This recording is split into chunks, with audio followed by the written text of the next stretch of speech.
We often hear that we should observe our emotions and let them go. But what does this actually mean? It's meant to help us avoid identifying with our emotions, but how do I know if I'm doing it right? This is one of the most important tools for emotional regulation, yet we rarely hear about how to approach it properly. Since these things are very much a felt experience, something that can't be just explained in words or taught without any practice, today we'll talk about it briefly, but we'll mostly focus on what it looks like in practice with a short meditation. I hope you join me in this practice to truly understand what it means and get your own experiential understanding. In this video, I've split the content into 4 parts. First, we'll explore why observing your emotions is so beneficial and what it actually means, and then we'll move on to the practical experience of being that observers through a short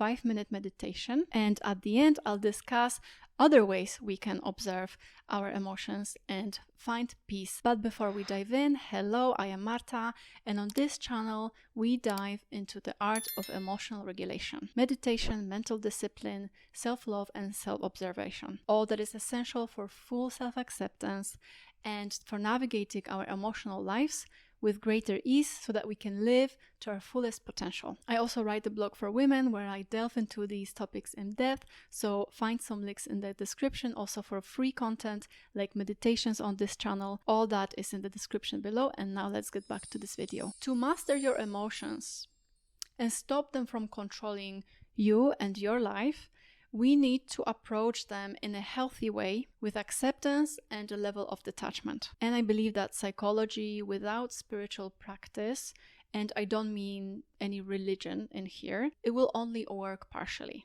Until we truly understand our true nature and release the illusion of control that we cling to so tightly, we will never find lasting peace. And the negative emotions that overwhelm us will continue to rule our lives. Being an observer of your emotions means stepping back and just watching them like clouds passing the sky. Just acknowledging them without letting them control or define you. This is why psychologists often ask during the sessions, what is here? But you can also practice this by yourself. It's a way to observe what's happening impartially. Instead of reacting impulsively or being swept up in the storm, you recognize that emotions are temporary visitors, just like wave raising and falling in the ocean. Emotions come and go, but you remain steady like the shore. This practice allows you to respond with clarity and calm rather than being pulled in every direction by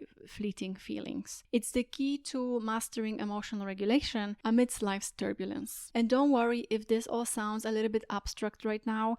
It'll become clear once we start this short guided meditation practice. I think it will make sense to you then, so please stay and meditate with me. From a young age, we are taught to identify ourselves with labels: our name, appearance, traits, and background. For example, I've been told that my name is Marta, I am a woman from Poland, and I have certain strengths and personality traits. But if any of these things change, my name, my body, my characteristics, as they do throughout our life, will I still be me? The sense of I remains no matter what changes externally or mentally, right? And when I think thoughts, do they create who I am? But who I am when I'm not thinking any thoughts, for example, or when I think different ones. Does this mean that I am not me then? No, because I am not my thoughts, and I'm also not my emotions, because they are all temporary. They change, they come and go. So obviously I can't be my thoughts either, because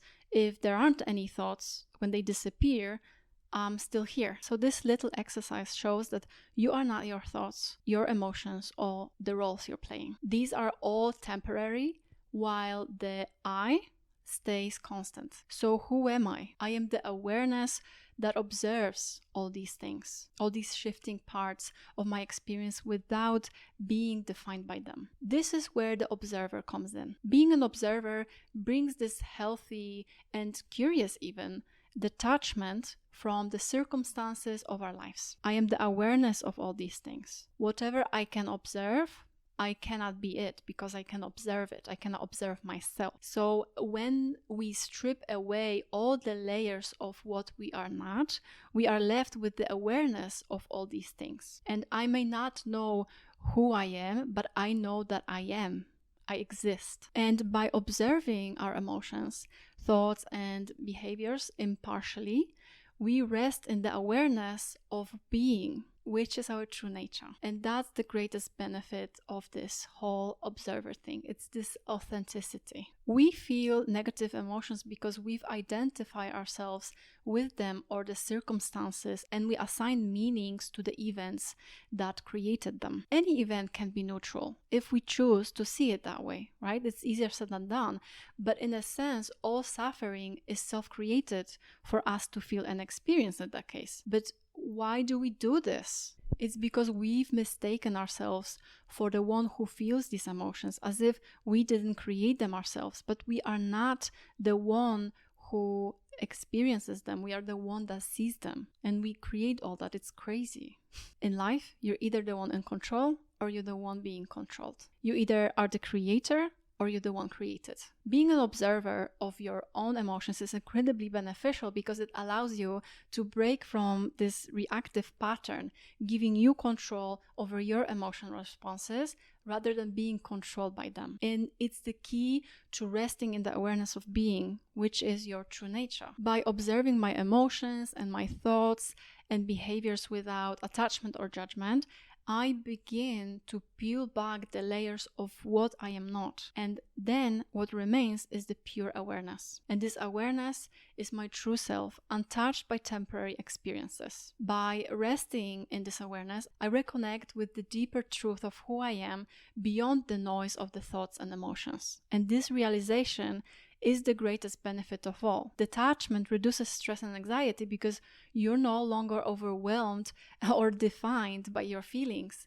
or specific outcomes. It also builds emotional resilience, helping you navigate life's challenges with clarity and strength, leading to healthier relationships and deeper sense of this inner peace and connection. You know that whatever happens, you can always return to just being aware, being this impartial observer. So now let's experience what I'm talking about in this short meditation.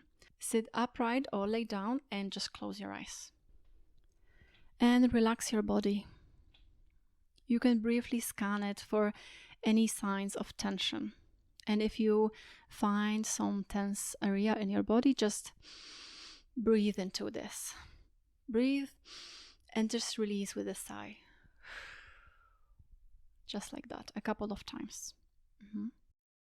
And the first thing you need to know about meditation is that there's literally no wrong way of doing it. I guarantee you, you're doing it right. Just let go of this performative approach that we have in life for everything. It's not a competition. It's just about you being still and observing yourself. Simply focus on your breath. When you're breathing in, have the awareness and know that you're breathing in.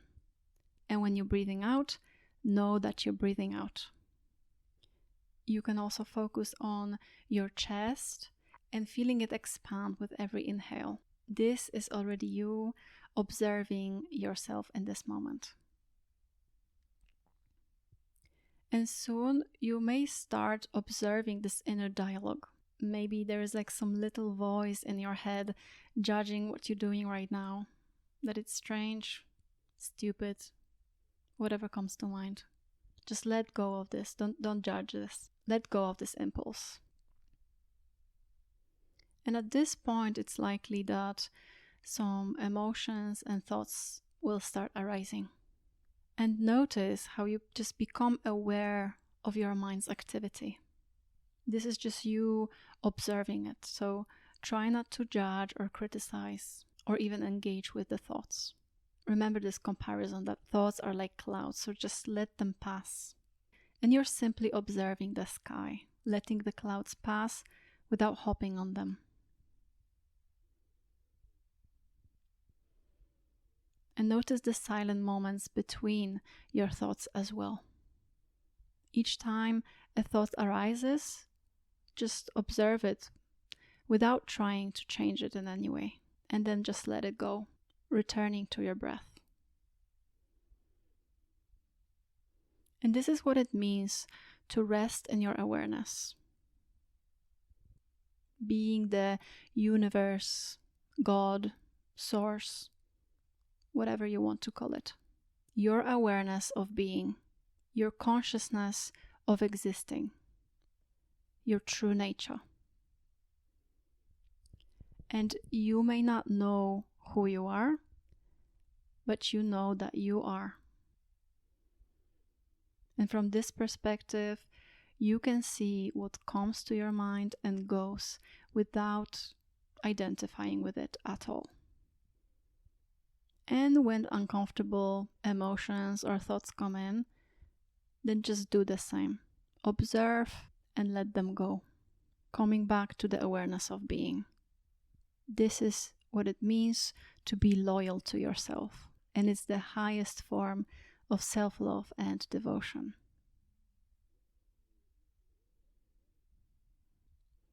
So sit in this awareness for a little while, focusing on your breath. And if a thought comes up about some chore that you just remembered or whatever it might be, if it pops up, just let it go. If it's something important, it will come back.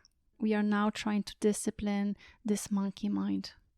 And this is the time for stillness. And whenever some doubt comes in, or fear, or anxiety arises, be still and know that you are consciousness of these emotions and not the emotions. You are just the impartial observer of them. And if the thoughts come up, it's not a sign of failure in meditation. As I said, you can't fail at this. Because meditation is not about just emptying your mind, making sure that no thoughts appear.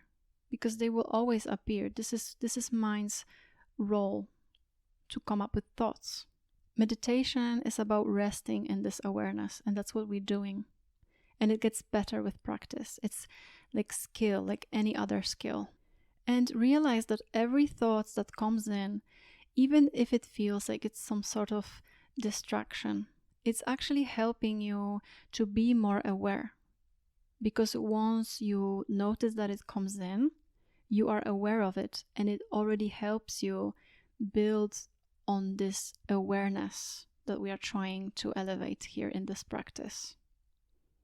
They help you to observe this awareness more. So it's brilliant. It's great that they come up, actually. Now just sit with this for a while. Just relax and enjoy being aware.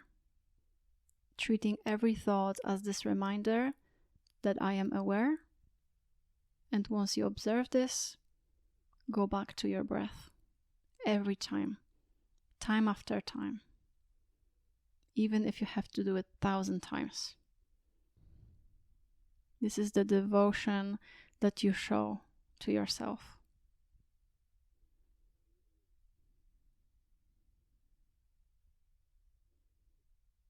All right. You can now open your eyes. So how did you find this practice? How are you feeling after? And this is how you observe your thoughts and emotions without identifying with them or reacting to them. And this practice doesn't only happen in meditation. You can bring it into your daily life as well. And that's actually the goal, to observe it in your daily life, not just when we sit down in the practice of meditation. And just remember that this is a practice that will get better the more you do it. It's like any other skill. You don't know how to draw first time you try it, or playing tennis. You improve every time you spend time on it. So give yourself some grace, because you're learning a new skill. And if you slip up, then just be gentle with yourself. Come back to it the next time the opportunity arises, the very next day. You're building self-trust and self-loyalty, and it does get easier. So what are other ways that we can practice this, not only in meditation? Self-observation throughout the day is key, and I cannot stress this enough. It all starts with observing yourself without judgment, how you react to things, what kind of thoughts you have during the day, and just do it with curiosity. And this is how you build the awareness. And once we are aware, we can make changes in the areas that bring us pain or trouble, the patterns that we keep repeating. And once we are aware of this, it's much easier to fight it, because you cannot really fight an invisible enemy, right? You can do this with a certain level of stubbornness and devotion. And I encourage you, as always, to make meditation part of your daily routine, at least 15 minutes a day of some vipassana or focused attention meditation.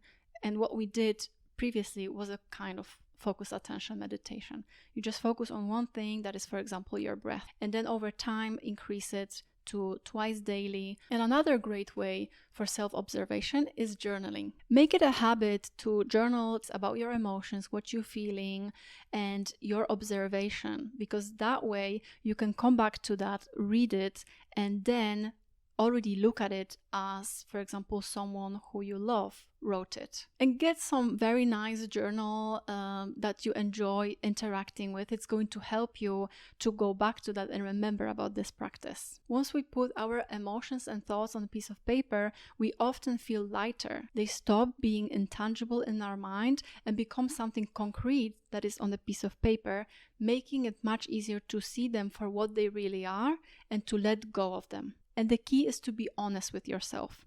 Don't lie about what you're feeling. Lying to yourself only delays your progress. Just always be authentic with yourself.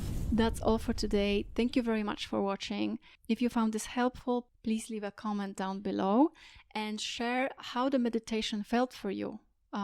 What you find most challenging when it comes to observing your emotions. Let me know what other topics you'd be interested in, and I'll be sure to consider them for future videos as well. These are the videos that YouTube thinks that you should watch next. And remember, you are brave, you are loved. Be kind to yourself. Bye now.